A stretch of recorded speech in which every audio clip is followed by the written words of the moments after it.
So we know the cat surrender is described as the mother cat grabs the kittens with her teeth by their necks and lifts them up and carries them around and drops them off. So they're totally helpless, and they're just lifted up and carried and dropped off. In the type of surrender of the monkey that we see in India, that especially in Vrindavan we see a lot, here too, the baby monkeys are grabbing the mother and being carried. So that's comparable to the aphorism that God helps those who help themselves, that something has to come from your side. But then why is the other type mentioned? Is because we could say, in the very highest level of devotees, it's like that cat surrender. They're oblivious to the world and its surroundings, like the Gaur Kishore Das Balaji Maharajas of the world, and Krishna's just looking out for them. Nothing has to come apparently from their side. But that sort of position is not relevant to the lower section of aspiring servitors. Something needs to come from them. Right?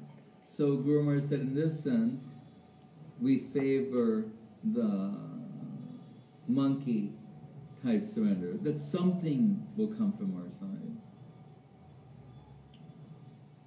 Like so many times he told about Nityananda Prabhu going door to door and begging people to take shelter of the lotus feet of Gauranga Mahaprabhu. And sometimes Guru Maharaj would say, reduce it to saying that all you have to say is, I want it. Like that much has to come from you. I want it. Right? So I remember in South Africa, he was mentioning that, and said, so all you have to do, Nityananda Prabhu, all you have to do is say, I want it. And some little kid in the audience jumped up and said, I want it! So, the finite expressing sincerely some earnestness and hankering for the infinite.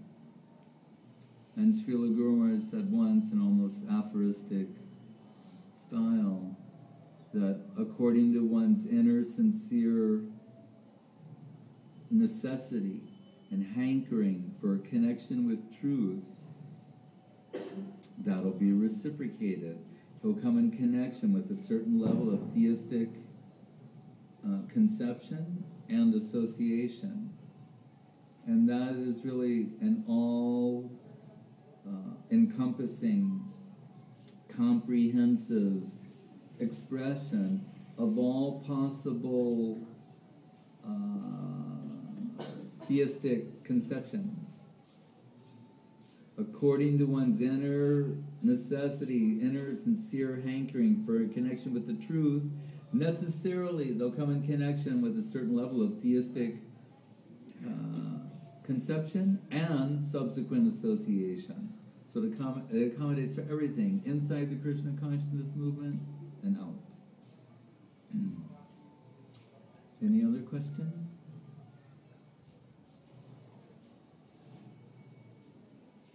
I have one question. Yes, the Swami. I was listening to one of your lectures today when you told a very interesting story how Prabhupada, Bhakti Swami Prabhupada, came with his group and Achyutananda Swami from India first time. And he stopped by at Keshava Maharaj's Math, and then he went to Chaitanya Saraswati Math. And I never really heard description of that, how he connect and what was his relation here. You know, if he can write out some theological parts or some impressions, you know, some history moments. I I mean, if it's appropriate now. Well,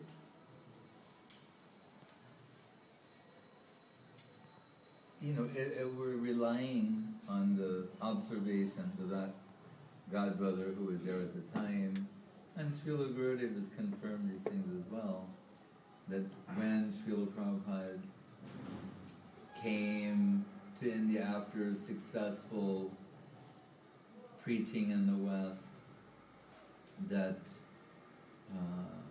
he was received at the Navadwip train station, and there was a kirtan party. And as you mentioned, they stopped at Devananda Gaudiya Math, had some reception there, and kirtan, etc., and then came to Sri Chaitanya Saraswati Math, received, and Gurudev, Guru Maharaj, and all the Math devotees. And that devotee, Achyutananda, he asked Srila Swami Maharaj Prabhupada at the time, if he would, what is the difference between these two places? And he said first we experience their emphasis on quantity. Here, he said, the emphasis is on quality. And then he made a further expression that he said, and I want our society to have this quality that you find here at Sri Chaitanya Saraswati Math in great quantity. So, as Guru Maharaj later told once, in Vrindavan, form and substance are one, there's the highest quality and the greatest quantity. So, I don't know what other to say than that, and to echo the words of Srila Guru Maharaj, that when he came to the lotus feet of Saraswati Thakur, now we see there's so many maths built everywhere, beautiful temples, buildings, we go to holy places, and they're wonderful memorials, and things that we can say are visually pleasing and inspiring. But Srila Guru Maharaj pointed out when he first came in connection with the Gaudiya Math, it was not that he was impressed by the grandeur of the buildings and so many temples and that kind of thing. He said, but by the dignity of Srila Saraswati Thakur's conception. So I think in a similar way, now, of course, the glories of the Math have expanded so much, and we're here in a beautiful building, and there's so many others. And Sripad Bhakti Nirmala Acharya Maharaj, fulfilling the desires of Gurudev, and Guru Maharaj expanding the Math. It's become like a city, almost. But all along, the charm of Chaitanya Saraswati Math has not been something stylistic, but substance. Guru Maharaj's substance. That's what distinguishes this Math from any other Math. There are many similarities, all those sincerely following in the Gaudiya line. But what distinguishes Chaitanya Saraswati Math is quality of substance and original wealth. And it's recorded there in so many ways. You can pick up any book, publication on this, and on that you'll find something unique, aspect, expression of Krishna consciousness that's not found anywhere else. That's what distinguishes us.